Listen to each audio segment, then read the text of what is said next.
आज हम यहाँ पर क्रिस्टल फेज स्प्लिटिंग एनर्जी करेंगे। तो वैलेंस बॉन्ड थ्योरी के बाद ये नेक्स्ट थ्योरी जो है आई थी। थ्योरी क्या बताती है यहाँ पर कि वैलेंस बॉन्ड थ्योरी जो है वो हमारे पास में प्योर कोवलेंट बॉन्ड को एक्सप्लेन करती थी। वैलेंस बॉन्ड थ्योरी किस पर बेस्ड थी? वैलेंस बॉन्ड थ्योरी या वीबीटी जो हमने लास्ट क्लास में पढ़ी थी, वैलेंस बॉन्ड थ्योरी के अंदर मेटल और लीगेंड के बीच का जो बॉन्ड है उसको क्या बताया गया था? कोवलेंट बॉन्ड बताया गया था वहाँ। ठीक है, कोवलेंट बॉन्ड। लेकिन जो यहाँ पर हम क्रिस्टल फील्ड थ्योरी पढ़ रहे हैं, सीएफटी पढ़ रहे हैं, क्रिस्टल फील्ड थ्योरी, इसके अंदर यहाँ पर मेटल जो प्रेजेंट है, metal as a cation behave कर रहा है। मेटल जो है यहाँ पर एज अ कैटायन, और लीगेंड जो प्रेजेंट है, लीगेंड इसके साथ में एज अ एनाइन यहाँ पर एक्ट कर रहा है। भले ही वो यहाँ पर हमारे पास में न्यूट्रल मॉलिक्यूल के फॉर्म में प्रेजेंट है या एनाइनिक लिगेंड के फॉर्म में प्रेजेंट है, तो इनके बीच में यहाँ पर इलेक्ट्रोस्टैटिक फोर्सेस ऑफ इंट्रैक्शन होंगी जिसकी वजह से आयनिक बॉन्डिंग प्रेजेंट होगी। ठीक है, electrostatic forces of interaction, electrostatic forces अगर प्रेजेंट है तो इसका मतलब यहाँ पर आयनिक बॉन्ड जो है वो बन रहा है मेटल और लिगेंड के बीच में। तो प्योर आयनिक बॉन्ड को यहाँ पर क्रिस्टल फील्ड थ्योरी बताती है मेटल और लिगेंड के बीच में बन रहा है। तो यहाँ पर जब हम दो तरह के कॉम्प्लेक्सेस हैं, ऑक्टाहेड्रल और टेट्राहेड्रल कॉम्प्लेक्सेस, उनके अंदर क्रिस्टल फील्ड थ्योरी जो है उसको कैसे अप्लाई करेंगे? सबसे पहले तो जब हमारे पास में मेटल के डी ऑर्बिटल्स प्रेजेंट होते हैं, कौन से होते हैं मेटल के डी ऑर्बिटल्स और क्या शेप होती है उनकी? मेटल के डी ऑर्बिटल्स जो प्रेजेंट होते हैं उनकी क्या शेप होती है? तो 5d ऑर्बिटल्स प्रेजेंट होते हैं हमारे पास में यहाँ पर। ये हमने पढ़े हुए हैं क्लास 11 के अंदर, एक बार फिर से देख लेते हैं। यहाँ पर मेटल के डी ऑर्बिटल्स की शेप यहाँ पर, जो कि फर्स्ट अगर हम यहाँ पर देखें एक्स वाई और जेड ऑर्बिटल, एक्स वाई और जेड एक्सिस में यहाँ पर किस तरह का पहला हम ऑर्बिटल देखेंगे, d x square minus y square. D x square minus y square यहाँ पर कैसे बनाओगे? इसके अंदर यहाँ पर हमने जो एक्सेस लिए हैं, ये वाई एक्सेस लिया है, ये एक्स एक्सेस लिया है और ये जेड एक्सेस लिया है। ठीक है, d x square minus y square जब हम यहाँ पर बना रहे हैं तो इसके अंदर ये इस तरह के ऑर्बिटल हैं जो कि कहाँ पर पॉइंट करते हैं? अपने एक्सिस के अलोंग ही यहाँ पर ये पॉइंट करेंगे। ठीक है, अपने एक्सिस के अलोंग यहाँ पर ये पॉइंट करेंगे। तो ये यहाँ पर वाई ऑर्बिटल हो गया, ये एक्स ऑर्बिटल हो गया। इसके अंदर डंबल शेप होती है, तो ये पॉजिटिव और नेगेटिव जो है यहाँ पर हमारे पास में लोब्स प्रेजेंट होते हैं, पॉजिटिव और नेगेटिव लोब्स प्रेजेंट होते हैं इसके अंदर। ठीक है, d x square minus y square. इसी तरह से हमने यहाँ पर एक और डी का ऑर्बिटल बनाते हैं। इसके अंदर ये जेड एक्सिस है, ये वाई एक्सिस है, सेम वही लेके यहाँ पर हमने second set of D orbital बनाएंगे जो कि है डी जेड स्क्वेयर। ठीक है, अब यहाँ पर डी जेड स्क्वेयर हमें पता है वो कहाँ पर पॉइंट करता है? Along the Z axis, along the Z axis यहाँ पर पॉइंट करता है, जिसमें यहाँ पर एक कंसेंट्रिक रिंग जो है प्रेजेंट होती है। ठीक है, ये हमने पढ़ा हुआ है कि एक कंसेंट्रिक रिंग जो है यहाँ पर प्रेजेंट होती है जिसमें इलेक्ट्रॉन डेंसिटी मैक्सिमम प्रेजेंट हो। तो ये डी जेड स्क्वेयर के अंदर यहाँ पर ये प्लस और माइनस लोब्स हो गए। प्लस और माइनस लोब्स के साथ में ये जो रिंग यहाँ पर प्रेजेंट है, इस रिंग के अंदर इलेक्ट्रॉन डेंसिटी प्रेजेंट है। ठीक है, इस रिंग के अंदर इलेक्ट्रॉन डेंसिटी यहाँ पर प्रेजेंट है। तो ये d x square minus y square, d z square, बाकी के तीन ऑर्बिटल कौन से हैं यहाँ पर? ये कैसे ऑर्बिटल्स हुए हमारे पास में? ये इस तरह के ऑर्बिटल हैं जिनके लोब्स जो हैं वो कहाँ पर लाई कर रहे हैं? Lobes lying along the axis. ठीक है, इनके जो लोब्स हैं वो कहाँ पर लाई कर रहे हैं? Along the axis. इसी तरह से मान लो कि यहाँ पर हमने d x y, d x z और डी वाई जेड ऑर्बिटल्स देखने हैं, तो वो कैसे बनाएंगे? यहाँ पर इसके अंदर ये जेड एक्सिस हो गया हमारे पास में, ये वाई एक्सिस हो गया, और ये जो है यहाँ पर एक्स एक्सिस प्रेजेंट है, ये एक्स एक्सिस प्रेजेंट है। हम यहाँ पर पहला जो ऑर्बिटल बनाते हैं वो डी एक्स वाई बनाएंगे। ठीक है, डी एक्स वाई यहाँ पर बनाएंगे। तो डी एक्स वाई जो है कैसे बनेगा? यहाँ पर इसके अंदर इन बिटवीन द लोब्स जो है वो इलेक्ट्रॉन डेंसिटी लाई करती है, इन बिटवीन द एक्सिस यहाँ पर लाई करेगी, एक्स और वाई के एक्सिस के बीच में लाई करेगी, अलोंग द एक्सिस यहाँ पर लाई नहीं करेगी। ये वाई एक्सिस था, ये एक्स एक्सिस था। देखो यहाँ पर कहीं भी हमने इस तरह से लोब्स को पॉइंट आउट नहीं करा जो एक्सिस की अलोंग जा रहे हैं। तो डी एक्स वाई हो गया यहाँ पर ये। उसके बाद नेक्स्ट देखो यहाँ पर नेक्स्ट सेट ऑफ ऑर्बिटल जो हमें यहाँ पर बनाना है, इसमें ये z एक्सिस है, यहाँ पर ये y एक्सिस है, और ये वाला जो है यहाँ पर x एक्सिस है। ठीक है, इसको यहाँ पर कैसे बनाएंगे, इसमें हमने जो ऑर्बिटल बनाना है वो dxz बनाना है, तो यहाँ पर कैसे बनाएंगे, इसके अंदर भी सेम वैसे ही जो हमारे पास में लोब्स लाई करेंगे वो x और z के अलोंग लाई नहीं करेंगे। ठीक है, x और z के अलोंग लाई नहीं करेंगे, उनके इन बिटवीन यहाँ पर ये लाई करेंगे। तो इस तरह के यहाँ पर dxz जो है वो बनेगा। ठीक है, इसमें भी हमारे पास में यहाँ पर ये पॉजिटिव, जैसे यहाँ पर पॉजिटिव नेगेटिव थी, इसी तरह से यहाँ पर भी पॉजिटिव और नेगेटिव लोब्स प्रेजेंट होंगे, पॉजिटिव और नेगेटिव लोब्स यहाँ पर भी वैसे ही प्रेजेंट होंगे। ठीक है, अभी लास्ट जो है हमारे पास में यहाँ पर कौन सा ऑर्बिटल बनेगा, ये z एक्सिस है, यहाँ पर ये एक्सिस कौन सा है, ये y है, और ये जो है यहाँ पर x एक्सिस प्रेजेंट है। ठीक है, इसके अंदर कैसे बनाओगे, यहाँ पर इलेक्ट्रॉन डेंसिटी जो नेक्स्ट सेट बचा है हमारे पास में वो dy/z बचा है। ठीक है, dy/z, तो dy/z जो है हम यहाँ पर कैसे बनाएंगे, ये भी इन बिटवीन एक्सिस ही यहाँ पर आपको ड्रॉ करना है, इन बिटवीन एक्सिस ही यहाँ पर ड्रॉ करना है, अलोंग द एक्सिस यहाँ पर ये ड्रॉ नहीं करोगे। ठीक है, अलोंग द एक्सिस यहाँ पर ये ड्रॉ नहीं करोगे, इन बिटवीन द एक्सिस ये ड्रॉ करोगे। तो ये जो है हमारे पास में dxz, dyz, dyz, ये सारे हमने यहाँ पर इन बिटवीन द एक्सिस जो है वो प्लॉट कर लिए। तो अभी इनके अंदर इसी तरह से पॉजिटिव और नेगेटिव जो है इलेक्ट्रॉन डेंसिटी प्रेजेंट है। ठीक है, और ये मेटल के डी ऑर्बिटल्स जब कभी हमारे पास में लिगेंड प्रेजेंट होगा कॉम्प्लेक्स के अंदर, तो क्या करते हैं यहाँ पर, उसकी विसिनिटी में आने पर ये अपनी एनर्जी को स्प्लिट अप करना स्टार्ट करते हैं। ठीक है, जैसे कि यहाँ पर हमने डी ऑर्बिटल्स लिए, डी ऑर्बिटल्स 5 डी ऑर्बिटल्स हमने यहाँ पर लिए हैं, इसके अंदर 5d ऑर्बिटल्स जब किसी मेटल के विसिनिटी में आएंगे, ये मेटल के डी ऑर्बिटल्स हैं, जब किसी लिगेंड की विसिनिटी में आएंगे तो ये क्या करते हैं, वहाँ पर अपनी एनर्जी को वहाँ पर बढ़ा लेते हैं। ठीक है, इनकी जो एनर्जी है वहाँ पर वो क्या करती है, राइज करती है। ठीक है, जो इनकी एनर्जी है वो क्या करेगी, यहाँ पर राइज करेगी, एवरेज एनर्जी इनकी राइज कर जाएगी। और ये जो यहाँ पर average energy of D orbitals है ये किस तरह से प्रेजेंट है, अभी डीजेनरेट फॉर्म के अंदर ही प्रेजेंट है। अगर स्फेरिकल क्रिस्टल फील्ड के अंदर हम देखेंगे तो यहाँ पर हमारे पास में एवरेज एनर्जी डी ऑर्बिटल्स की अभी डीजेनरेट फॉर्म में ही प्रेजेंट है। ठीक है, average energy of D orbitals in a spherical field. तो हमने यहाँ पर क्या बोला कि ये जो ऑर्बिटल्स हैं हमारे पास में, ये डी ऑर्बिटल्स जो हैं ये तो फ्री आयन के अंदर प्रेजेंट है। इसके बाद ये जो एनर्जी यहाँ पर राइज की है वो कब करी है, जब एक स्फेरिकल क्रिस्टल फील्ड के विसिनिटी में ये आए हैं। स्फेरिकल क्रिस्टल फील्ड, अभी इन्होंने अपनी एनर्जी को स्प्लिट अप नहीं किया है, यहाँ पर एवरेज एनर्जी ही शो कर रहे हैं। ये average energy of D orbitals in spherical crystal field, spherical crystal field के अंदर, स्फेरिकल क्रिस्टल फील्ड। इसके बाद ये क्या करेंगे यहाँ पर, इसके बाद ये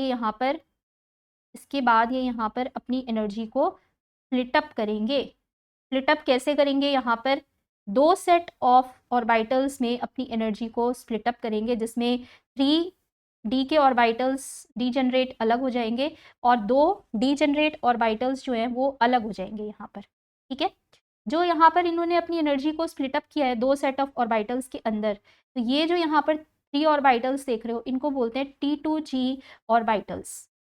ये यहाँ पर जो एवरेज एनर्जी, हमें एवरेज एनर्जी का लेवल शो हो रहा है, ये एनर्जी यहाँ पर इस पॉइंट पर 0 है और इसको क्या बोलते हैं, बैरी सेंटर।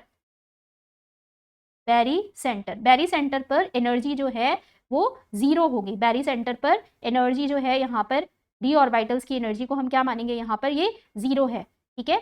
इसके बिलो और इसके अबव यहाँ पर एनर्जी जो है वो 2 लेवल्स में स्प्लिट अप हुई है, जिसमें अगर बिलो वाली एनर्जी देखें यहाँ पर तो एनर्जी कितनी है, यहाँ पर ये एनर्जी काउंट कितना होगा, यहाँ पर ये देखो यहाँ से यहाँ तक एनर्जी जो है वो -0.4 of crystal field energy splitting in octahedral field.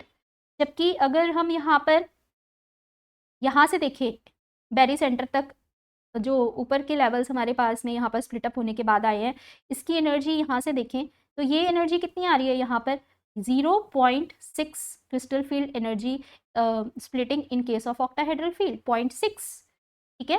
तो ये क्योंकि ये 0 थी एनर्जी हमारे पास में, 0 से अबव पॉजिटिव एनर्जी रहेगी और 0 से बिलो नेगेटिव एनर्जी रहेगी, किसमें, CFSC, ये क्या रिप्रेजेंट कर रहा है, ट्राइंगल यहाँ पर CFSC को, crystal field splitting energy in case of octahedral field, जो कि 0 से नीचे जाने पर -0.4 है और 0 से ऊपर जाने में 0.6 यहाँ पर वैल्यू शो कर रही है, ठीक है। अभी यहाँ पर जो है 2 तरह के हमने सेट ऑफ ऑर्बिटल्स देखे, जिसमें T2G के अंदर जो है DXY, DYZ और DXZ, ये 3 यहाँ पर ऑर्बिटल्स हो गए, और यहाँ पर जो है DX² -Y² और DZ², ये 2 हाई एनर्जी के ऑर्बिटल्स यहाँ पर अवेलेबल हैं।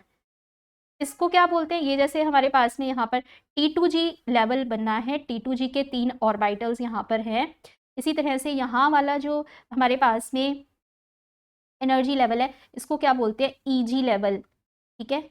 ये हाई एनर्जी लेवल के 2 ऑर्बिटल्स जो है यहाँ पर DX² -Y² और DZ² EG के 2 ऑर्बिटल्स हैं यहाँ पर। तो ये बैरी सेंटर से अबव और बैरी सेंटर से बिलो यहाँ पर 2 सेट ऑफ एनर्जी ऑर्बिटल्स में यहाँ पर इन्होंने अपनी एनर्जी को स्प्लिट अप किया है, ठीक है, स्प्लिटिंग एनर्जी शो की है यहाँ पर।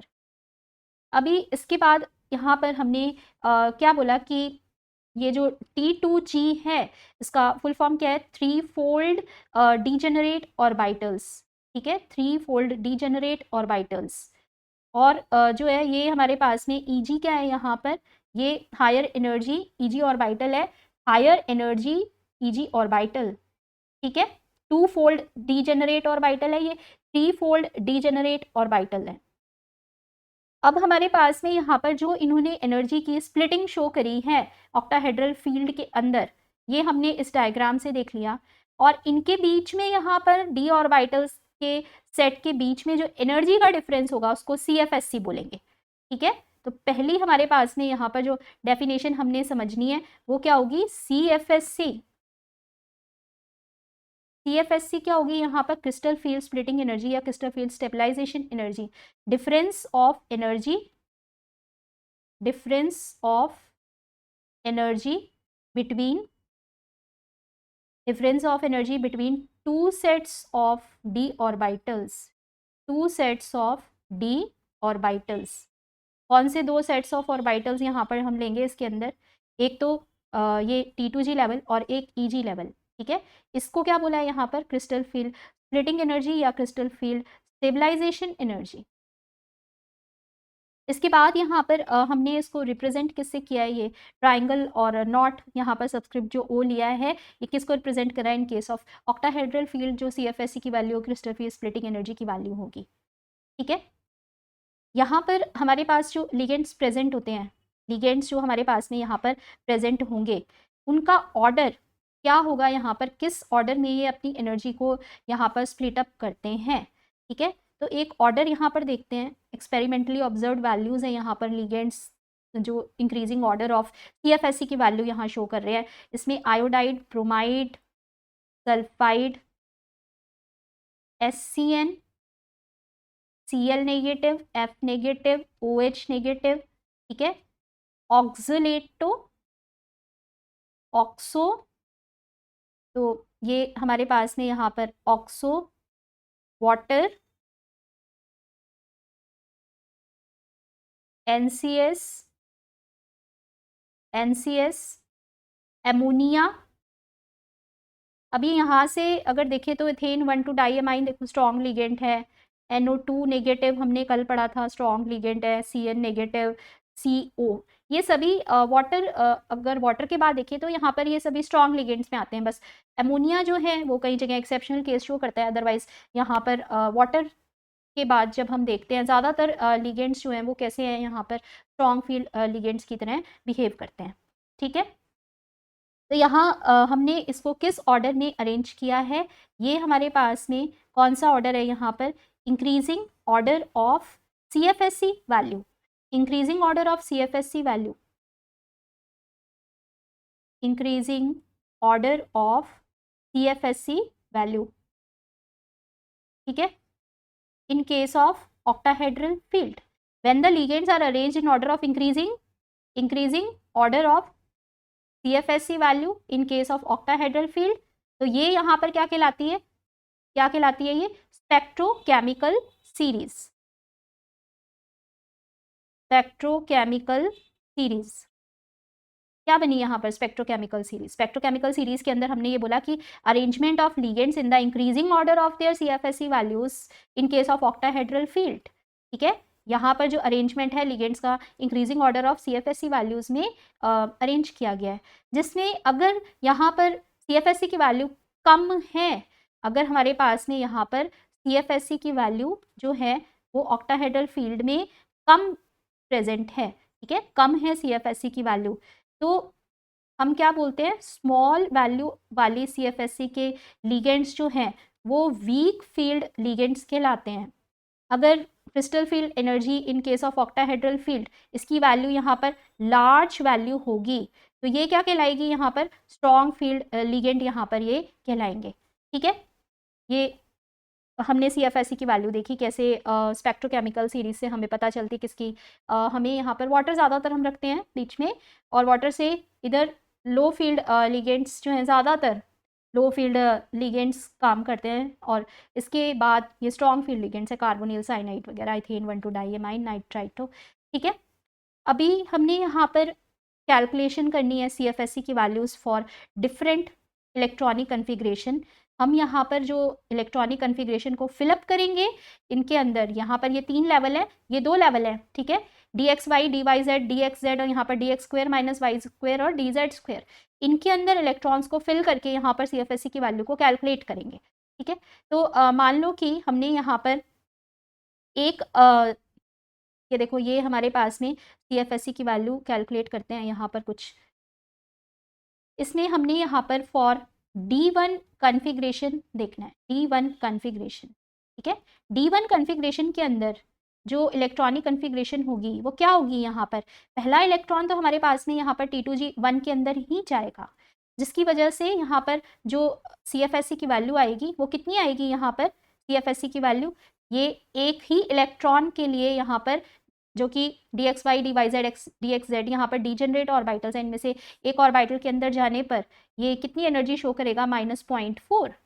ठीक है, अभी मान लो कि हमने यहाँ पर कैलकुलेट करनी है for D2 configuration, D2 configuration के लिए, तो इलेक्ट्रॉनिक कन्फिग्रेशन जो है यहाँ पर T2G के अंदर 2 इलेक्ट्रॉन्स एंटर करेंगे, यहाँ पर एक इलेक्ट्रॉन एंटर किया, यहाँ पर 2 इलेक्ट्रॉन्स एंटर करेंगे, तो CFSC की वैल्यू यहाँ पर -0.4 जो आ रही है इसको हम 2 से मल्टीप्लाई कर देंगे, 2 मल्टीप्लाई -0.4 कितना एनर्जी हो गया यहाँ पर, ये -8 यहाँ पर हमारे पास में क्रिस्टल फील्ड एनर्जी की वैल्यू हो जाएगी in case of octahedral field. ठीक है, CFSC की वैल्यू समझ में आ रही है यहाँ पर, तो ये हमारे पास में हम क्या कैलकुलेट कर रहे हैं, ये CFSC की वैल्यूज़ को कैलकुलेट करें, CFSC की वैल्यूज़ को यहाँ पर कैलकुलेट करें। तो इसी तरह से मान लो कि हमने यहाँ पर जो है वो D3 कन्फिग्रेशन के लिए, इलेक्ट्रॉनिक कन्फिग्रेशन के लिए T2G के अंदर 3 इलेक्ट्रॉन्स के लिए CFSC की वैल्यू कैलकुलेट करो, यहाँ पर ये 3 × -0.4 कितना एनर्जी हो गया, ये हो गया यहाँ पर -1.2। ठीक है, -1.2 यूनिट्स इसके क्या होते हैं हमारे पास में, DQ इसके यूनिट्स होते हैं, DQ। तो यहाँ पर जो है ये एनर्जी हमने केवल कहाँ तक निकाली है, T2G3 तक निकाली है। ठीक है, इसके बाद जो है यहाँ पर हमारे पास में क्या चांसेस हैं कि कैसे यहाँ पर आगे फिलिंग होगी इलेक्ट्रॉन्स की। तो जब हम 4 इलेक्ट्रॉन्स को भरना स्टार्ट करेंगे, 4 इलेक्ट्रॉन्स को जब हम यहाँ पर फिलिंग स्टार्ट करेंगे, ठीक है, तो सपोज हमने यहाँ पर D4 के लिए इलेक्ट्रॉनिक कन्फिग्रेशन देखनी है। D4 के अंदर दो पॉसिबिलिटी हैं, या तो 3 इलेक्ट्रॉन हमारे पास में यहाँ पर जाने के बाद जो T2G के अंदर 4th इलेक्ट्रॉन T2G में ही चला जाए, या फिर एक इलेक्ट्रॉन EG में चला जाए। इसके अलावा तो और कोई पॉसिबिलिटी नहीं है यहाँ पर, ठीक है। तो हमने क्या बोला यहाँ पर कि D4 इलेक्ट्रॉनिक कन्फिग्रेशन लिखने के लिए हमने यहाँ पर दो पॉसिबिलिटी बताई, एक में T2G के अंदर और एक में T2G और EG के अंदर क्या इलेक्ट्रॉनिक कन्फिग्रेशन यहाँ पर फिलअप हो रही है, T2G के अंदर और EG के अंदर। देखो यहाँ पर इसमें T2G के अंदर जो है, या तो हमारे पास में यहाँ पर 4 इलेक्ट्रॉन चले गए, ठीक है। ये कब जाएंगे, जब हमारे पास में यहाँ पर स्ट्रॉन्ग फील्ड लिगेंड प्रेजेंट है। स्ट्रॉन्ग फील्ड लिगेंड यहाँ पर क्या करेगा, इन 3 इलेक्ट्रॉन्स के बाद पेयरिंग स्टार्ट कर देगा, क्योंकि वो स्ट्रॉन्ग फील्ड लिगेंड है, पेयरिंग करने का उसका काम है, ठीक है। तो पेयर अप करेगा यहाँ पर इलेक्ट्रॉन्स को, जिसकी वजह से यहाँ पर इस लेवल पर D4 इलेक्ट्रॉनिक कन्फिग्रेशन के लिए हमारे पास में CFSE की वैल्यू कितनी आएगी यहाँ पर। CFSE की वैल्यू इसमें हमने बोला यहाँ पर जो है CFSE की वैल्यू कितनी हो जाएगी, 4 मल्टीप्लाई -0.4 इज इक्वल टू 1.6, ठीक है। अगर सपोज कि हमने दूसरा ऑप्शन यहाँ पर देख रहे हैं, जिसमें क्या हो रहा है यहाँ पर कि T2G के 3 लेवल यहाँ पर ये प्रेजेंट है और EG का 2 लेवल यहाँ पर प्रेजेंट है, लेकिन जो हमने लिगेंड लिया है वो हमने यहाँ पर कैसा लिगेंड लिया है, वीक फील्ड लिगेंड हमने यहाँ पर लिया है, ठीक है। हमने यहाँ पर वीक फील्ड लिगेंड को उठाया है, यहाँ पर स्ट्रॉन्ग फील्ड लिगेंड हमने लिया था, यहाँ पर हमने ये वीक फील्ड लिगेंड को लिया है, ठीक है। स्ट्रॉन्ग फील्ड लिगेंड जो है वो लो स्पिन कॉम्प्लेक्सेस बनाते हैं, लो स्पिन स्टेट शो करते हैं, ये हाई स्पिन स्टेट शो करते हैं। अभी देखते हैं यहाँ पर लो स्पिन और हाई स्पिन क्या होते हैं कॉम्प्लेक्सेस। तो वीक फील्ड लिगेंड के केस में यहाँ पर 3 इलेक्ट्रॉन जो हैं वो T2G के अंदर तो गए, लेकिन 4th electron weak field ligand pair up नहीं कर पाएगा T2G के अंदर, EG में एक इलेक्ट्रॉन पहुंच जाएगा, जिसकी वजह से यहाँ पर जो CFSE की वैल्यू होगी वो कितनी आएगी इस केस में। अब इस केस में हमारे पास में CFSE की वैल्यू देखो कितनी आएगी। तो इसमें हमने बोला यहाँ पर कि जो CFSE की वैल्यू है वो 3 मल्टीप्लाई -0.4, ठीक है। ये -0.4 वाला लेवल है ना हमारे पास में, इसको 3 से मल्टीप्लाई करा, प्लस 0.6 इक्वल टू -0.6 यहाँ पर एनर्जी की वैल्यू आ रही है। अगर इसी के लिए हम यहाँ पर मान लो D5 कन्फिग्रेशन के लिए देखें, ये हमने यहाँ पर D4 के लिए कन्फिग्रेशन देखी थी, ठीक है। अभी हम यहाँ पर D5 के लिए कन्फिग्रेशन देखते हैं। D5 में इसी तरह से दो क्या पॉसिबिलिटी होंगी, T2G और EG लेवल के अंदर यहाँ पर जो है क्या पॉसिबिलिटी होंगी। तो हमने यहाँ पर ये T2G के 3 लेवल, EG के 2 लेवल यहाँ पर ड्रॉ किए। इसी तरह से वीक फील्ड लिगेंड के केस में भी हमने यहाँ पर T2G के 3 लेवल और EG के 2 लेवल यहाँ पर ड्रॉ किए हैं। इसमें D5 कन्फिग्रेशन के अंदर क्या क्या पॉसिबिलिटी है, हाई स्पिन कॉम्प्लेक्स जब बनेगा यहाँ पर और लो स्पिन कॉम्प्लेक्स जब बनेगा, तो स्ट्रॉन्ग फील्ड लिगेंड यहाँ पर क्या करते हैं, पेयर अप कर देते हैं इलेक्ट्रॉन्स को। तो ये इसने इलेक्ट्रॉन्स को पेयर अप करा, 5 इलेक्ट्रॉन हमारे पास में T2G के अंदर ही आ गए। यहाँ पर ये इलेक्ट्रॉन्स को पेयर अप नहीं कर पाया, तो 5 इलेक्ट्रॉन्स जो है हमारे पास में 3 T2G में और 2 EG के अंदर चले गए, जिससे कि यहाँ पर जो एनर्जी है वो कितनी हो जाएगी, यहाँ स्ट्रॉन्ग फील्ड लिगेंड के केस में D5 इलेक्ट्रॉनिक कन्फिग्रेशन के लिए 5 मल्टीप्लाई -0.4 इक्वल -0.2, ठीक है। ये बनी -2.0, ठीक है, ये -2.0। जबकि यहाँ पर हमारे पास में 3 इलेक्ट्रॉन्स जो है T2G में एंटर करें, 3 मल्टीप्लाई -0.4 प्लस 2 मल्टीप्लाई, यहाँ पर कितना है हमारे पास में, इसके अंदर कितना इलेक्ट्रॉन्स प्रेजेंट है, यहाँ पर 2 मल्टीप्लाई प्लस 0.6, ठीक है। कितना हो गया ये वैल्यू, यहाँ पर ये यहाँ पर कंप्लीट 0 वैल्यू हो जा रहा है, क्लियर। तो ये D4 और D5 के लिए हमने इलेक्ट्रॉनिक कन्फिग्रेशन को फिलअप करके देखा है, D4 और D5 के लिए। D6 के लिए देखो यहाँ पर इलेक्ट्रॉनिक कन्फिग्रेशन क्या होगी, D6 में इलेक्ट्रॉनिक कन्फिग्रेशन T2G और EG लेवल में यहाँ पर क्या हो जाएगी हमारे पास में, ठीक है। तो हमने यहाँ पर सेम वैसे ही T2G के 3 लेवल और EG के यहाँ पर 2 लेवल, यहाँ पर भी जहाँ वीक फील्ड लिगेंड प्रेजेंट है इसके अंदर भी ऐसे ही ड्रॉ करें।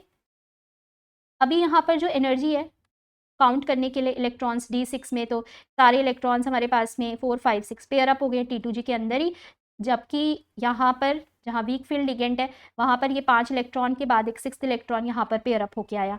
अभी यहाँ पर जब CFSE की वैल्यू कैलकुलेट करेंगे तो ये कितनी आएगी, यहाँ पर 6 मल्टीप्लाई, यहाँ पर हमारे पास में जो है 6 मल्टीप्लाई -0.4 इक्वल टू कितना हो गया, ये -2.4, ठीक है, -2.4। जबकि यहाँ पर हमारे पास में कितनी एनर्जी होगी इसमें, 4 इंटू -0.4 प्लस 2 इंटू 0.6, कितना एनर्जी हो गया ये -0.4 एनर्जी हो गया यहाँ पर, ठीक है। D7 के अंदर इलेक्ट्रॉनिक कन्फिग्रेशन में देखो यहाँ पर D7 के लिए यहाँ पर क्या हमारे पास में एनर्जी जो है वो बन के आती है स्ट्रॉन्ग फील्ड और वीक फील्ड लिगेंड के केस में। तो यहाँ पर भी हमने T2G के 3 लेवल्स ड्रॉ किए हैं और EG के 2 लेवल ड्रॉ किए हैं, यहाँ पर भी ऐसे ही, और एनर्जी को काउंट करते हैं यहाँ पर कितना एनर्जी हमारे पास में बनेगा। इसमें इलेक्ट्रॉन्स 7, तो 6 तो स्ट्रॉन्ग फील्ड लिगेंड यहीं पे पेयर अप कर देगा, लेकिन EG के अंदर जो है हमारे पास में यहाँ पर कितना इलेक्ट्रॉन गया है, 1 इलेक्ट्रॉन यहाँ पर भी पहुंचा है D7 के लिए। यहाँ पर क्या हुआ है, यहाँ पर 3 इलेक्ट्रॉन गया है, यहाँ पर 4 और 5, और फिर पेयरिंग यहाँ पर स्टार्ट हुई, ठीक है। तो इन दोनों केस में यहाँ पर जो एनर्जी बनेगी कितनी बनेगी इसके अंदर, इसमें 6 को मल्टीप्लाई कर दोगे यहाँ पर किससे, 6 मल्टीप्लाई -0.4, कितना हो गया ये हो गया हमारे पास में, और साथ में यहाँ पर एक इलेक्ट्रॉन 0.6 के अंदर भी जा रहा है, ठीक है। तो ये कितना हो जाएगा यहाँ पर टोटल एनर्जी हमारे पास में -1.8, जबकि यहाँ पर कितनी एनर्जी होगी इसमें, 5 मल्टीप्लाई -0.4 प्लस 2 इंटू 0.6, ठीक है। ये कितनी एनर्जी हो जाएगी यहाँ पर, ये हमारे पास में -0.8। तो इस तरह से तो हमने 7 यहाँ पर इलेक्ट्रॉनिक कन्फिग्रेशन, ये देखो यहाँ से स्टार्ट किया था D1, D2, D3, D4, D5, D6, D7। तो अभी इसके अंदर हमने यहाँ पर 7 इलेक्ट्रॉन्स तक फिल कर लिया है।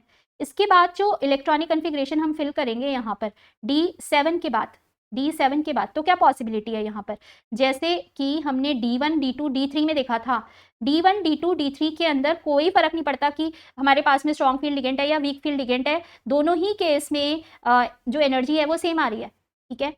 क्योंकि यहाँ पर इलेक्ट्रॉन पहले T2G के अंदर ही जा रहा है, एक एक इलेक्ट्रॉन, ठीक है। इस वजह से D1, D2, D3 में कोई फर्क नहीं पड़ा यहाँ पर कि लिगेंड स्ट्रॉन्ग फील्ड था या वीक फील्ड लिगेंड था। लेकिन जब हमने यहाँ पर इलेक्ट्रॉन्स की फिलिंग D4, D5, D6 और D7 के लिए की, तब फर्क पड़ा यहाँ पर, क्योंकि इसमें इलेक्ट्रॉन अब EG में जाना स्टार्ट हो गया, जिससे कि इलेक्ट्रॉनिक कन्फिग्रेशन के अंदर डिफरेंस आया और CFSE की वैल्यू के अंदर भी डिफरेंस आया। अगर मान लो कि अब हमने यहाँ पर D8 से स्टार्ट करना है इलेक्ट्रॉनिक कन्फिग्रेशन को फिलअप करना, तो D8 के अंदर इलेक्ट्रॉनिक कन्फिग्रेशन क्या होगी, यहाँ पर D8 के अंदर हमारे पास में क्या पॉसिबिलिटी है, देखो D8 जब हम भरेंगे इसके बाद इसमें 8वां इलेक्ट्रॉन 8th इलेक्ट्रॉन EG में ही जाएगा दोनों केस के अंदर, ठीक है, समझ में आ गया। तो कोई फर्क नहीं पड़ेगा यहाँ पर D8 के अंदर हाई स्पिन या लो स्पिन कॉम्प्लेक्स बन रहा है, या स्ट्रॉन्ग फील्ड लिगेंड है या वीक फील्ड लिगेंड है। इसी तरह से D9 देखो, यहाँ पर D8 यहाँ पर समझ में आ गया, D8 के अंदर यहाँ पर जा रहा है और यहाँ पर EG में जा रहा है, यहाँ पर भी EG के अंदर जा रहा है। इसी तरह से D9 के अंदर देखो, D9 के अंदर भी हमारे पास में, क्योंकि ये फिलअप हो चुका है यहाँ पर, ठीक है, यहाँ पर हमारे पास में ये क्या हो चुका है, टोटली फिल्ड अप हो चुका है ऑर्बिटल। तो अब हमारे पास में यहाँ पर क्या पॉसिबिलिटी है, अभी D8, D9 और D10 के अंदर क्या क्या पॉसिबिलिटी बची हैं फिर। तो D9 के अंदर भी जो 9th इलेक्ट्रॉन है वो हमारे पास में कहाँ पर जाएगा और D10 के अंदर कहाँ पर जाएगा, इनकी इलेक्ट्रॉनिक कन्फिग्रेशन देखो हम यहाँ पर लिख कर देखते हैं। तो सबसे पहले हमने यहाँ पर D8 के लिए इलेक्ट्रॉनिक कन्फिग्रेशन देखी। D8 के लिए इलेक्ट्रॉनिक कन्फिग्रेशन कितनी हो जाएगी यहाँ पर D8 के लिए, D8 के लिए इलेक्ट्रॉनिक कन्फिग्रेशन जो है T2G के अंदर, ये T2G लेवल के अंदर 6 इलेक्ट्रॉन्स तो ऑलरेडी जा चुके हैं, और EG लेवल के अंदर हमारे पास में यहाँ पर कितने इलेक्ट्रॉन्स एंटर करेंगे, 2 इलेक्ट्रॉन्स एंटर करेंगे, जिससे कि यहाँ पर जो CFSE की वैल्यू है वो कितनी हो जाएगी, 6 इंटू -0.4 प्लस 2 इंटू प्लस 0.6, ठीक है, कितना हो गया ये वैल्यू यहाँ पर, -1.2। अगर मान लो कि हमने यहाँ पर इसके अंदर नेक्स्ट इलेक्ट्रॉन देखना है, वो हमारे पास में कहाँ पर जा रहा है, D9 और D10, ठीक है, D9 और D10। तो इलेक्ट्रॉनिक कन्फिग्रेशन क्या होगी यहाँ पर, ये देखो D9 और D10 भी हमारे पास में कहाँ पर जा रहा है, EG के अंदर ही जा रहा है, ठीक है, EG के अंदर ही जा रहा है। लेकिन D8 के अंदर जो यहाँ पर हमारे पास में वीक फील्ड लिगेंड था, यहाँ पर एक इलेक्ट्रॉन एंटर करेगा, पर ओवरऑल जब हम एनर्जी कैलकुलेट करेंगे ना यहाँ पर, तो वो सेम आएगी -1.2, ठीक है। यहाँ पर D7 के अंदर तो EG में ही गया है, D8 के लिए भी हमारे पास में यहाँ पर EG में ही जाएगा, लेकिन जब कॉम्प्लेक्स वीक फील्ड लिगेंड का बनाना है तो वहाँ पर पहले ये वाला इलेक्ट्रॉन देखो यहाँ पर ये पेयर्ड अप नहीं है, यहाँ पर जाएगा, पर हमारे पास में टोटल जो एनर्जी आएगा यहाँ पर निकल के वो -1.2 ही आएगा। अभी यहाँ पर कैलकुलेट करके देखते हैं D9 के लिए।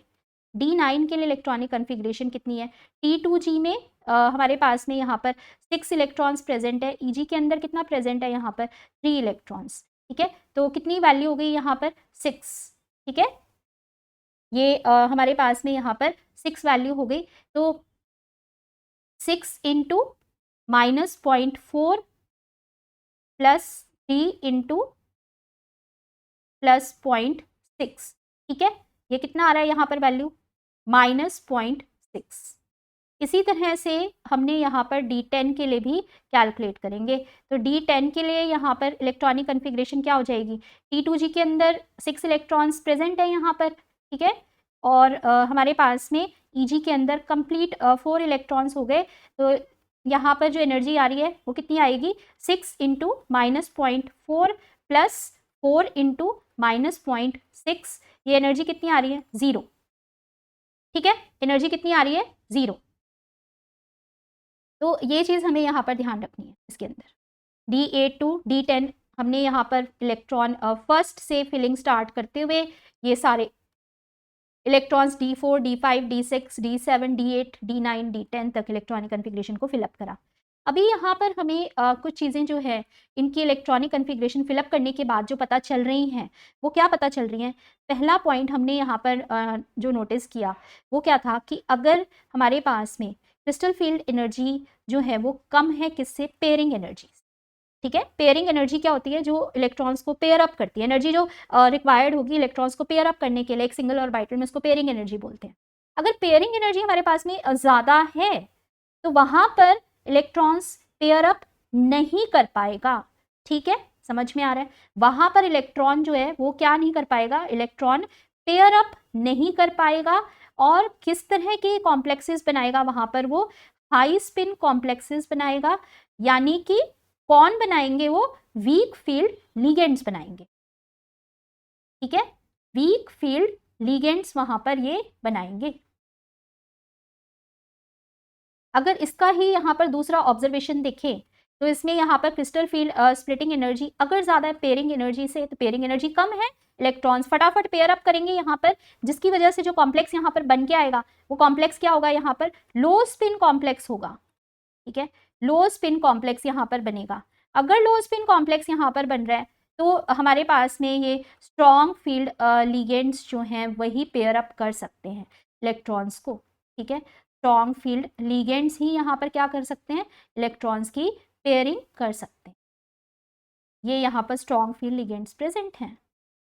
तो हाई स्पिन कॉम्प्लेक्सेस, लो स्पिन कॉम्प्लेक्सेस, पेयरिंग एनर्जी क्या होती है, CFSE क्या होती है, और यहाँ पर हाई स्पिन और लो स्पिन कॉम्प्लेक्सेस के लिए CFSE की वैल्यू को कैसे कैलकुलेट करेंगे, ये हमने यहाँ पर कुछ जो है इसके अंदर इलेक्ट्रॉनिक कन्फिग्रेशन की इंपॉर्टेंट D1 से लेके D10 तक फिलिंग देखी और CFSE की वैल्यूज देखी, ठीक है।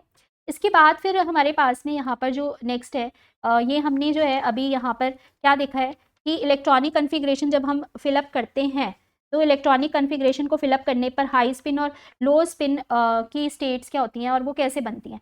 सपोज़ कि हम यहाँ पर इसकी सेकंड जो है वो प्रॉपर्टी देखें CFSC में, वो ये मैग्नेटिज्म की शो करता है, ठीक है। यानी कि कॉम्प्लेक्स हमारे पास में यहाँ पर दो तरह के हो सकते हैं, कौन से, या तो डायामैग्नेटिज्म शो करेंगे या फिर पैरामैग्नेटिज्म यहाँ पर कॉम्प्लेक्सेस शो करेंगे, ठीक है। डायामैग्नेटिज्म शो करेंगे या फिर पैरामैग्नेटिज्म शो करेंगे।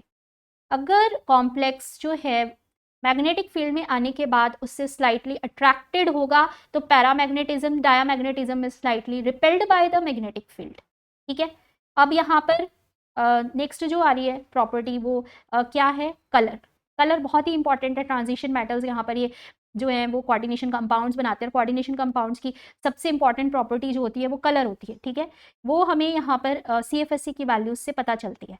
CFSC की वैल्यूज जो हैं यहाँ पर कैसे बताएंगी, ये देखो।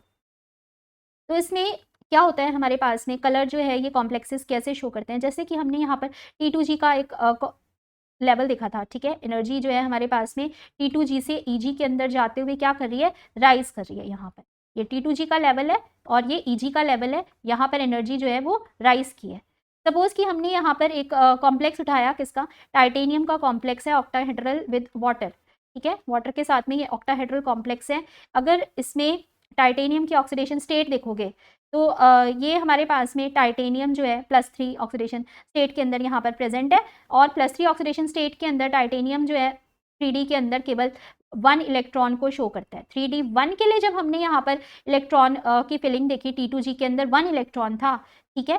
तो ये जो कॉम्प्लेक्स है यहाँ पर ये क्या करेगा, ये कॉम्प्लेक्स यहाँ पर ग्रीन या येलो लाइट को, ग्रीन या फिर येलो लाइट को यहाँ पर रेडिएशन से एब्सॉर्ब करेगा, ठीक है। लगभग 5000 एंगस्ट्रॉम डिग्री तक की वेवलेंथ हम यहाँ पर बोल सकते हैं, वो यहाँ पर ये एब्सॉर्ब करेगा। जब ये यहाँ पर इस वेवलेंथ को एब्सॉर्ब करता है, ग्रीन और येलो लाइट को, तो होता क्या है कि हमारे पास में जो यहाँ पर T2G लेवल के अंदर ये इलेक्ट्रॉन प्रेजेंट था, वो यहाँ से जंप करके EG लेवल के अंदर पहुँचेगा, क्योंकि उसको क्या मिल गया है, यहाँ पर एनर्जी मिल गई है, ठीक है। यहाँ पर इस इलेक्ट्रॉन को क्या मिल गई है, एनर्जी मिल गई है। तो ये इलेक्ट्रॉन क्या किया, यहाँ पर जंप किया from T2G level to EG level, T2G से EG लेवल के अंदर ये जंप करके पहुंचा एनर्जी को एब्सॉर्ब करके, ठीक है। अभी जब यहाँ पर ये ग्रीन और येलो लाइट को एब्सॉर्ब किया तो इसने पर्पल लाइट जो है इसका कॉम्प्लीमेंट्री कलर उसको यहाँ पर रिफ्लेक्ट किया, ठीक है। जो एब्जॉर्ब कर रहा है ये कलर इसने यहाँ पर एब्जॉर्ब किए हैं, इसका कॉम्प्लीमेंट्री कलर जो है यहाँ पर उसको ये रिफ्लेक्ट करेगा, ठीक है। तो पर्पल कलर का हमें यहाँ पर जो कंपाउंड है वो नज़र आएगा, कॉम्प्लीमेंट्री कलर हमें यहाँ पर नज़र आता है। तो ये कंपाउंड का जो कलर है हमें वो कौन सा नज़र आएगा, यहाँ पर पर्पल कलर, ठीक है। जो एब्जॉर्ब किया है उससे पर्पल कलर का यहाँ पर हमें कंपाउंड जो है वो नज़र आएगा, पर्पल कलर कंपाउंड हमें यहाँ पर दिखाई देगा। तो इस तरह से यहाँ पर ट्रांजिशन मेटल जब कोऑर्डिनेशन कंपाउंड्स बनाते हैं तो वो लाइट को एब्जॉर्ब करके यहाँ पर विजिबल रीजन से वेवलेंथ को एब्जॉर्ब करेंगे। जिस फ्रीक्वेंसी और वेवलेंथ की लाइट को ये एब्जॉर्ब करेंगे उससे कॉम्प्लीमेंट्री कलर विजिबल रीजन में हमें उस सॉल्ट का नजर आएगा, कोऑर्डिनेशन कंपाउंड का हमें वहाँ पर कलर जो है वो दिखाई देगा, ठीक है। अभी यहाँ पर अगर हम ऑक्टाहेड्रल कॉम्प्लेक्सेस देखें, ठीक है, कुछ ऑक्टाहेड्रल यहाँ पर कॉम्प्लेक्सेस देखें, जैसे कि हमने यहाँ पर कुछ कॉम्प्लेक्सेस देखे, कोबाल्ट के कॉम्प्लेक्स है वाटर के साथ में, ये यहाँ पर कोबाल्ट का कॉम्प्लेक्स है, इसके साथ में अमोनिया के साथ में प्रेजेंट है, ऑक्टाहेड्रल कॉम्प्लेक्स है, ठीक है। इनके अंदर कोबाल्ट की ऑक्सीडेशन स्टेट जो है सब में सेम है, ठीक है। फर्क किस चीज़ का है, यहाँ पर लिगेंड का फर्क है, और हम क्या फर्क देख रहे हैं यहाँ पर, और कुछ फर्क नहीं है, तो लिगेंड का यहाँ पर फर्क है, ठीक है। इफेक्ट ऑफ लिगेंड यहाँ पर स्पेक्ट्रोकेमिकल सीरीज से जो लिगेंड इसने यहाँ कॉम्प्लेक्स में लिया है वही यहाँ पर CFSC की वैल्यू को चेंज करेगा, ठीक है। जिसकी वजह से जब हम इनका एनर्जी देखेंगे, ठीक है, जब हम इनकी एनर्जी देखेंगे, एक्साइटेशन एनर्जीज हम इनकी अगर अरेंज करेंगे तो एनर्जी के अकॉर्डिंग यहाँ पर हमने स्पेक्ट्रोकेमिकल सीरीज के अंदर देखा था, वाटर स्पेक्ट्रोकेमिकल सीरीज में जो है वो लोअर लेवल पे लाई कर रहा था, फिर अमोनिया, फिर साइनाइड जो है वो स्ट्रॉन्ग फील्ड लिगेंड था, ठीक है, स्ट्रॉन्ग फील्ड लिगेंड था। और स्ट्रॉन्ग फील्ड लिगेंड जो है CFSC की वैल्यू उसके लिए क्या थी, ज़्यादा थी, इंक्रीजिंग ऑर्डर में हमने अरेंज किया था। ये देखो हम अभी पढ़ के आए हैं इसको, CFSC की वैल्यू को, ये वाला ध्यान है, ठीक है। ये हमने यहाँ पर CFSC की वैल्यू को देखा था। तो इसके अंदर CFSC की वैल्यू में अमोनिया की पोजीशन देखो, यहाँ पर वाटर की देखो और साइनाइड की देखो। वाटर जो है वो काफ़ी पहले लाई कर रहा है, तो CFSC की वैल्यू तो इंक्रीजिंग ऑर्डर के अंदर साइनाइड के लिए सबसे ज़्यादा हुई ना। यही चीज़ तो हम यहाँ पर भी कह रहे हैं कि ये जो हमारे पास में यहाँ पर कॉम्प्लेक्स प्रेजेंट है, इसके अंदर क्या होगा, यहाँ पर इसमें यहाँ पर साइनाइड के लिए क्या शो करेगा, ये हाईएस्ट CFSC की वैल्यू को शो करेगा।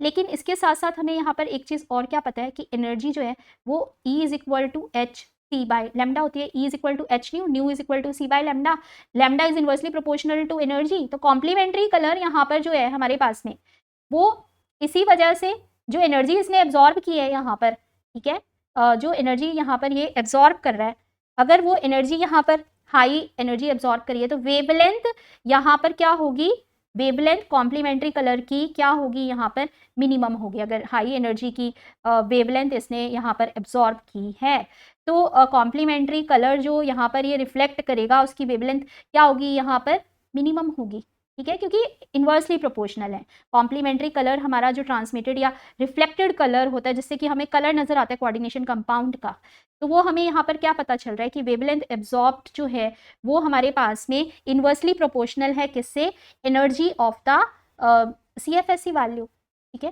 तो इसकी CFSC की वैल्यू सबसे ज़्यादा है, यहाँ पर इंक्रीजिंग ऑर्डर में अरेंज्ड है, तो इसकी वेवलेंथ की वैल्यू क्या होगी, यहाँ पर सबसे कम होगी, वेवलेंथ की वैल्यू इसकी सबसे कम होगी।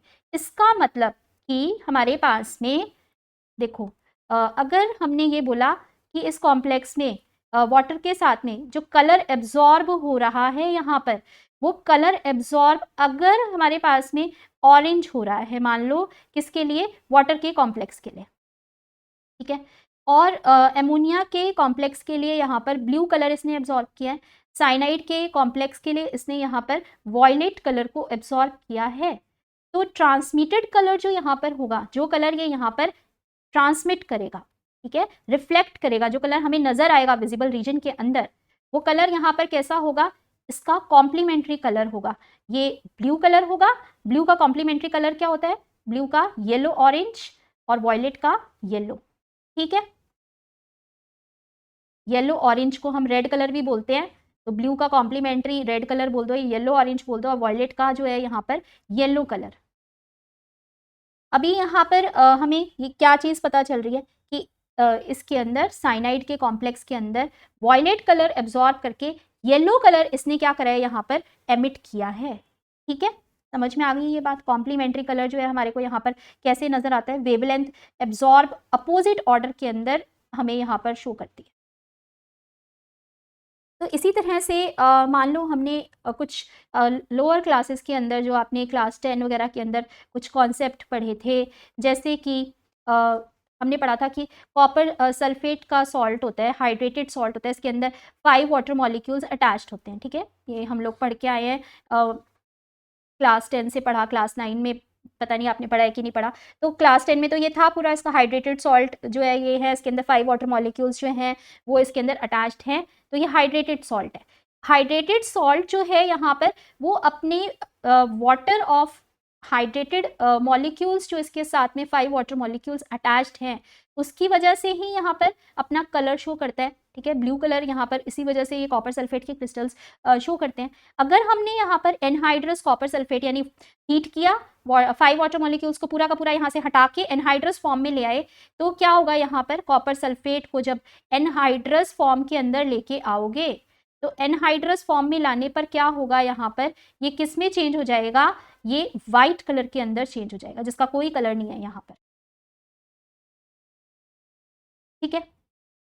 तो हम यहाँ पर अगर कुछ इस तरीके से सॉल्ट्स देखें जहाँ पर लीगेंड प्रेजेंट ही नहीं होता, अगर कुछ सॉल्ट्स ऐसे देखें जहाँ पर लीगेंड प्रेजेंट ही नहीं होता, नो लीगेंड, अगर कोई लीगेंड प्रेजेंट नहीं है तो वहाँ पर हमारे पास में नो CFSC, कोई क्रिस्टल फील्ड स्प्लिटिंग होगी ही नहीं, ठीक है, वहां पर कोई क्रिस्टल फील्ड स्प्लिटिंग होगी ही नहीं, जिसकी वजह से कलर शो नहीं हो रहा है वहां पर, ठीक है, जिसकी वजह से वहां पर कलर शो नहीं हो रहा है। तो ये यहाँ पर हमने जो है कॉम्प्लेक्सेस देखे, इसके अंदर बहुत सारे एग्जांपल्स हैं, जैसे कॉपर सल्फेट का तो आप शुरू से पढ़ते आ रहे हो, एक टाइटेनियम का कॉम्प्लेक्स है यहाँ पर, ठीक है। यहाँ पर कुछ हम निकल के कॉम्प्लेक्सेस भी ले सकते हैं। निकल के कुछ कॉम्प्लेक्सेस देखो, मान लो कि हमने यहाँ पर एक निकल का कॉम्प्लेक्स लिया है जिसके अंदर वाटर मॉलिक्यूल्स जो है वो 6 वाटर मॉलिक्यूल्स यहाँ पर अटैच्ड हैं, ठीक है, 6 वाटर मॉलिक्यूल्स अटैच हैं कॉम्प्लेक्स के अंदर, और इसमें हमने एक बाइडेंटेट लिगेंड को ऐड किया है। अभी होगा क्या यहाँ पर कि ये यूनिडेंटेट लिगेंड का नंबर तो कोऑर्डिनेशन स्फीयर के अंदर 6 था, 4 यहाँ पर यूनिडेंटेट और 2 कोऑर्डिनेशन नंबर होता है बाइडेंटेट लिगेंड का, तो टोटल इसने यहाँ पर 6 कोऑर्डिनेटेड निकल तो कंप्लीट किया, लेकिन 2 वाटर मॉलिक्यूल इसने कोऑर्डिनेशन स्फीयर से बाहर फेंक दिए, ठीक है। अभी यहाँ पर 2 वाटर मॉलिक्यूल जब निकल के आएंगे कोऑर्डिनेशन स्फीयर से बाहर, तो टोटल इस कंपाउंड का जो कलर है वो चेंज दिखाई देगा, क्योंकि वाटर मॉलिक्यूल हमारे पास में यहाँ पर जो लिगेंड प्रेजेंट था कोऑर्डिनेशन स्फीयर के अंदर, और इथेन 1,2 डाई एमाइन जब किया है यहाँ पर, तो ये अलग अलग रेशो के अंदर रिएक्टेंट और प्रोडक्ट्स में हम देख रहे हैं प्रेजेंट है, जिसकी वजह से यहाँ पर ये ग्रीन कलर में है और यहाँ पर ये पेल ब्लू कलर के अंदर प्रेजेंट है, ठीक है। ये कॉम्प्लेक्स पेल ब्लू में है और ये ग्रीन कलर के अंदर है। मोलर रेशो यहाँ पर, अगर हम यहाँ पर मोलर रेशो देखें किसकी, nickel 2+ with respect to ethane 1,2 डाईन, तो ये रेशो इस कंपाउंड में जो हम देख रहे हैं दोनों कंपाउंड्स के अंदर 1:1 की मेंटेन कर रहा है, ठीक है, 1:1 के अंदर ये यहाँ पर मेंटेन कर रहा है। अगर सपोज यहाँ पर निकल का एक और एग्जाम्पल देखो, इसके अंदर इसमें हमने निकल का कॉम्प्लेक्स लिया वाटर के साथ में, वाटर को हमने यहाँ पर 4 ही रखा, ठीक है, और इथेन 1,2 डाई एमाइन हमने यहाँ पर कोऑर्डिनेशन स्फीयर के अंदर ले आए, तो ये वाला कॉम्प्लेक्स जो है हमारे पास में पेल ब्लू कॉम्प्लेक्स के अंदर एक और इथेन 1,2 डाई एमाइन हम ऐड करने की कोशिश कर रहे हैं यहाँ पर, ठीक है। तो क्या होगा यहाँ पर, निकल क्या करेगा, यहाँ पर निकल के साथ में यहाँ पर वाटर के 2 ही मॉलिक्यूल कोऑर्डिनेशन स्फीयर के अंदर बचेंगे, और इथेन 1,2 डाई एमाइन यहाँ पर 2 लिगेंड्स जो है, 4 कोऑर्डिनेशन नंबर यहाँ पर ये और 2 कोऑर्डिनेशन नंबर यहाँ पर ये, तो टोटल 6 कोऑर्डिनेशन नंबर निकल ने कंप्लीट किया इस कॉम्प्लेक्स के अंदर, ठीक है। ये कॉम्प्लेक्स के अंदर इसने टोटल 6 कोऑर्डिनेशन कंप्लीट करा, और फिर से इसने 2 वाटर मॉलिक्यूल को यहाँ पर कोऑर्डिनेशन स्फीयर से बाहर फेंक दिया, जिसकी वजह से यहाँ पर अब जो लिगेंड्स प्रेजेंट हैं उनका रेशो क्या हो जाएगा, 1:2 का रेशो, लिगेंड्स का रेशो जो है किसका, निकल के with respect ethane 1,2 diamine का रेशो, ये यहाँ पर चेंज हो रहा है, और कलर भी तो चेंज हो जाएगा। फिर यहाँ पर अगर ये पेल ब्लू कलर था हमारे पास में, तो ये कलर जो है यहाँ पर ब्लू या पर्पल कलर हमारे पास में बनकर आएगा, ब्लू या पर्पल कलर यहाँ पर आएगा, ठीक है, ब्लू या पर्पल कलर हमारे पास में आएगा। सेम इसी तरह से अगर हमने यहाँ पर एक और भी इथेन 1,2 डाई एमाइन का मॉलिक्यूल इसके अंदर ऐड करा, निकल के कॉम्प्लेक्स के अंदर एक और इथेन 1,2 डाई एमाइन का लिगेंड हम यहाँ पर ऐड कर रहे हैं इस कॉम्प्लेक्स में, तो क्या होगा यहाँ पर निकल जो है वो इथेन 1,2 डाई एमाइन के 3 लिगेंड्स के साथ में बॉन्डिंग कर जाएगा, और कॉम्प्लेक्स से बाहर 2 वाटर मॉलिक्यूल को निकालकर इसका कलर ये यहाँ पर वॉयलेट शो करेगा। अभी यहाँ पर जो निकल और इथेन 1,2 डाई एमाइन की रेशो है वो हमें कितनी दिख रही है, 1:3 दिख रही है, ठीक है। यहाँ पर निकल और इथेन 1,2 डाई एमाइन की रेशो 1:3, यहाँ पर निकल और इथेन 1,2 डाई एमाइन की रेशो 1:2, यहाँ पर निकल और इथेन 1,2 डाई एमाइन की रेशो 1:1। तो कलर भी अलग हो गए, इस वजह से कॉम्प्लेक्सेस के कलर जो है यहाँ पर अलग हो जाएंगे।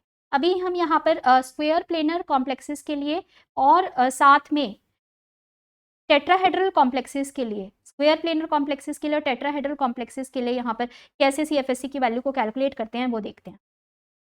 तो मान लो कि हमारे पास में यहाँ पर d ऑर्बिटल्स जो प्रेजेंट है, ये हमारे पास में यहाँ पर d ऑर्बिटल्स प्रेजेंट है, ठीक है। d ऑर्बिटल्स जो हैं वो हम यहाँ पर टेट्राहेड्रल फील्ड के अंदर देख रहे हैं, d ऑर्बिटल्स फ्री आयन के अंदर प्रेजेंट है। जब यहाँ पर अपनी एनर्जी को, ये एवरेज एनर्जी को रेज करेंगे स्फेरिकल क्रिस्टल फील्ड में आने पर, क्या करेंगे, एवरेज एनर्जी को रेज करेगा अपनी। एनर्जी बढ़ गई यहाँ पर इन डी ऑर्बिटल्स की, एनर्जी बढ़ गई यहाँ पर डी ऑर्बिटल्स की। Average energy of D orbitals in the spherical field, average energy of D orbitals in spherical field, ठीक है, स्फेरिकल फील्ड के अंदर।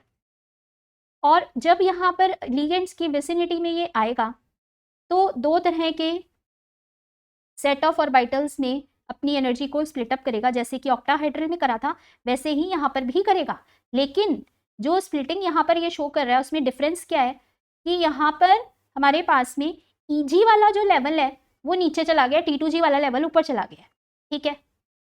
यहाँ पर हमारे पास में T2G का लेवल जो है वो ऊपर है और EG का लेवल जो है वो हमारे पास में यहाँ पर नीचे की तरफ लाई करेगा, ठीक है। ये T2G का लेवल हो गया, ये EG का लेवल हो गया और ये हमारे पास में यहाँ पर इसका सेंटर हो गया। टोटल जो यहाँ पर स्प्लिटिंग देखेंगे हम, किस तरह से इसने एनर्जी को स्प्लिट अप किया है, क्या वैल्यू होगी यहाँ पर, इसको हम यहाँ पर रिप्रेजेंट करेंगे CFSE value for tetrahedral field. T से ट्राइंगल के साथ में T से 0.4 T जो 0 से ऊपर है और जो 0 से नीचे है वो माइनस में वैल्यू होगी, तो सेम वैसी है लेकिन वैल्यूज अपोजिट है। यहाँ पर -0.6 है यहाँ पर टेट्राहेड्रल फील्ड में स्प्लिटिंग एनर्जी की वैल्यू। तो ये जो लेवल यहाँ पर हम देख रहे हैं इसमें हमारे पास में कौन कौन से जो है डी के ऑर्बिटल्स आएंगे, dx² - y², dz²। यहाँ पर कौन से लेवल होंगे, dxy, dyz और dxz, ठीक है। तो ये यहाँ पर टोटल एनर्जी जो प्रेजेंट है वो क्या कहलाती है, ये हमारे पास में यहाँ पर टोटल एनर्जी होगी। Crystal field splitting energy in case of tetrahedral field, ठीक है। क्योंकि यहाँ पर हम टेट्राहेड्रल फील्ड के अंदर एनर्जी की स्प्लिटिंग देख रहे हैं, ये एनर्जी बहुत कम है ऑक्टाहेड्रल कॉम्प्लेक्सेस से। टेट्राहेड्रल फील्ड की एनर्जी जो है लगभग 4/9 ऑफ ऑक्टाहेड्रल फील्ड यहाँ पर शो करती है, ठीक है। ये एनर्जी जो है यहाँ पर बहुत कम है, स्प्लिटिंग ऑफ एनर्जी यहाँ पर बहुत कम हुई है।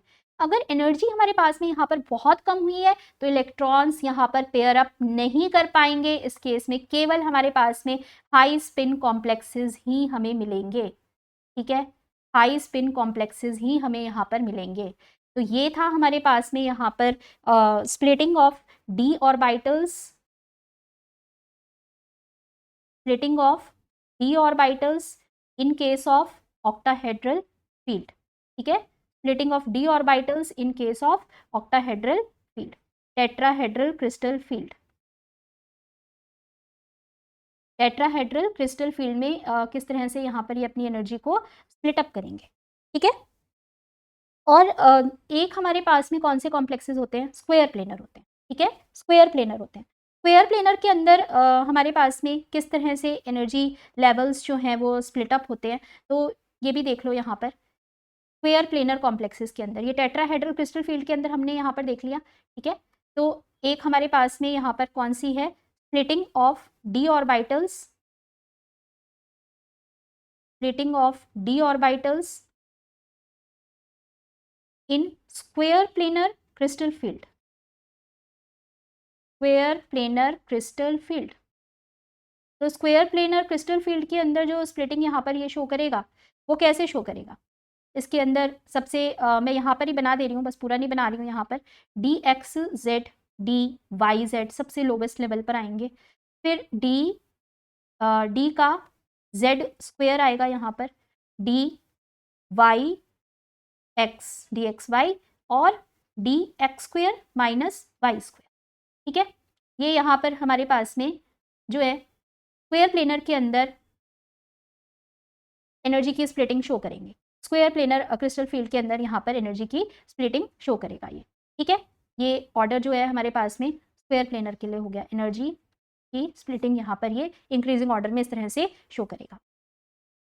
तो इसके अंदर जो है हमारे पास में ऐसा स्प्लिटिंग जो स्क्वायर प्लेनर कॉम्प्लेक्सेस शो करते हैं वो किस वजह से करते हैं, क्योंकि यहाँ पर जो dx² - y² है इसके लोब्स जो हैं वो लिगेंड्स की तरफ पॉइंट आउट कर रहे हैं, ठीक है। लिगेंड्स की तरफ पॉइंट आउट करने पर अगर हमारे पास में यहाँ पर d x square minus y square जो है वो लिगेंड की तरफ डायरेक्टली पॉइंट आउट करेगा तो एनर्जी अपनी सबसे ज़्यादा यहाँ पर बढ़ा लेगा ये, ठीक है। इसके लोब्स यहाँ पर लिगेंड की तरफ पॉइंट आउट करने की वजह से इसके ऑर्बिटल हाईएस्ट एनर्जी शो करते हैं। जबकि यहाँ पर डी एक्स वाई जो है, डी एक्स वाई के अंदर कोप्लेनर होने की वजह से इसका प्लेन यहाँ पर सेम है, इस वजह से ये सेकेंड हाईएस्ट एनर्जी शो कर रहा है। डी जेड स्क्वायर के अंदर एक्स वाई प्लेन तो हमारे पास में जो है वो आउट ऑफ द प्लेन है, लेकिन जेड में हाई इलेक्ट्रॉन डेंसिटी जो प्रेजेंट है, ठीक है, डी जेड स्क्वायर के अंदर जो इलेक्ट्रॉन डेंसिटी प्रेजेंट है वो हमारे पास में कहाँ पर प्रेजेंट है, ये डी जेड स्क्वायर के अंदर कंसेंट्रिक रिंग जो प्रेजेंट होती है उसके अंदर यहाँ पर प्रेजेंट है, ठीक है। सेंटर के अंदर जो बेल्ट है वहां पर प्रेजेंट है, तो इस वजह से वो जो सेंटर है वो प्लेन के अंदर लाई कर रहा है, यहाँ पर सेंटर प्लेन में लाई कर रहा है, इस वजह से यहाँ पर ये सेकेंड नंबर पर आ रहा है, ठीक है। ये सेकेंड हाईएस्ट हो गया, ये हमारे पास में यहाँ पर जो है वो थर्ड। और लास्ट लेवल पर डी एक्स जेड और डी वाई जेड के अंदर क्या होगा, यहाँ पर इसके अंदर डीजेनरेट ऑर्बिटल्स लोवेस्ट एनर्जी पर शो कर रहे हैं क्योंकि ये दोनों ही आउट ऑफ द प्लेन है कॉम्प्लेक्स के। तो ये कुछ हमने आज यहाँ पर जो है CFSE की वैल्यू जो है उसको देखा, कैसे हम यहाँ पर CFSE की वैल्यू को कैलकुलेट कर सकते हैं, ठीक है। For crystal field splitting energy CFSE की वैल्यू किसके लिए, टेट्राहेड्रल ऑक्टाहेड्रल फील्ड के लिए, मेटल के डी ऑर्बिटल्स जब हमारे पास में प्रेजेंट होते हैं तो यहाँ पर कैसे ये स्प्लिटिंग शो करते हैं। इलेक्ट्रॉनिक कन्फिग्रेशन को हमने यहाँ पर फिलअप करके देखा, पूरा D1 से लेके D10 तक, ठीक है। एक एक के लिए इलेक्ट्रॉन्स जो है यहाँ पर हाई स्पिन में और लो स्पिन के अंदर वो इलेक्ट्रॉन्स जब जाएंगे तो CFSE की वैल्यू को कैसे शो करेंगे, कलर किस वजह से शो करते हैं यहाँ पर ये कॉम्प्लेक्सेस, ये देखा यहाँ पर, ठीक है। तो ये यहाँ पर कलर जो है किस वजह से शो करते हैं। और दूसरा हमने यहाँ पर निकल के कुछ कॉम्प्लेक्सेस का एग्जाम्पल देखा। निकल के कॉम्प्लेक्सेस के अंदर क्या होता है कि जब रेशो हमारे पास में लिगेंड्स का डिफर करता है तो कलर भी डिफर हो जाता है, ठीक है। और उसके बाद फिर हमने यहाँ पर splitting of d orbitals in tetrahedral crystal field and splitting of orbitals in square planar crystal field, ये splitting जो है हमने यहाँ पर देखी, ठीक है, कैसे d orbitals अपनी एनर्जी को स्प्लिट अप करते हैं। तो ये थी हमारी आज की क्लास।